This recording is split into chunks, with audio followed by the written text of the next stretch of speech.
Hello, people here to discuss the Steelers draft needs and what I think what they should draft, and as well as my first Steelers draft video that I've done this offseason, my first Steelers offseason video I've done all year. So, number one, I had to see number top five. I'll go 1 through 5.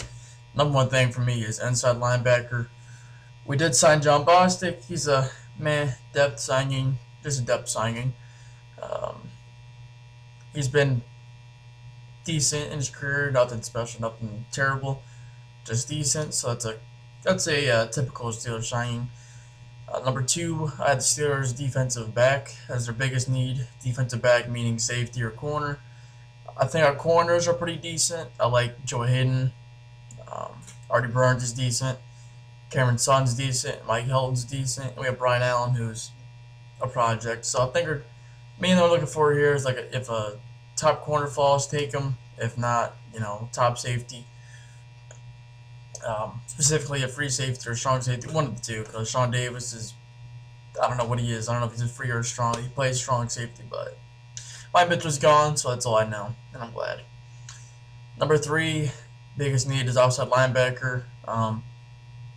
The reason why I say that is because Bud Dupree's alright. He's been okay. He has lived up to the hype, but he's not crap.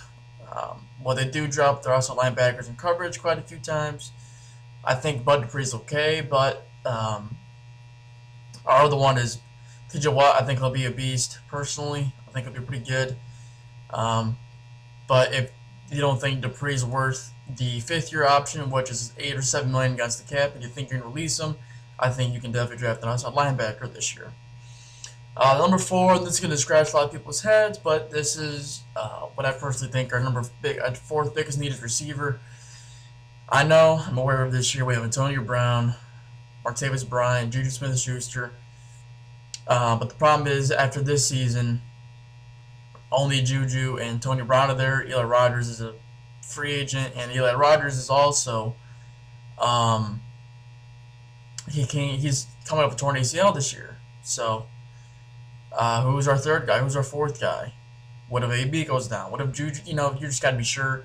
Got to keep the weapons supplied and heavy. So that's why I think the Steelers could potentially draft the receiver within the top 4 rounds, and I wouldn't disagree with it because after this year, or potentially this year, you just never know, man. For example, at the end of the season, Antonio Brown went down to the Patriots game and he looked decent, but you got to keep everything stacked. So, number fifth biggest need to me is running back. Again, I understand we have Bell, but the fact of the reality is that I don't know how long he's going to be here. We don't know if he'll stay healthy. He stayed healthy last year and the year before, but he usually misses time. And he's going to skip training camp, so we know he's going to be rusty the first month. And James Conner also had a torn MCL. So how confident do you really feel in Stephen Ridley and Fitzgerald Toussaint? They're okay, but I would definitely wouldn't disagree with going with a running back in your top 4 rounds, potentially a late round pick, running back. So I have inside linebacker, defensive back, and outside linebacker is top 3, then running back and receiver, last 2. So out of the top 5, the first 3 on defense, other 2 on offense. Quarterback I'd put on here, but I feel Leonard Jones or Joshua Dobbs should be okay. But if one falls to us at 28, I would not hesitate. But if you're trying to win now, then take a defensive player or I don't know. We'll see. But that's the Steelers needs for me. And the draft is next Thursday. See you later. I'm out.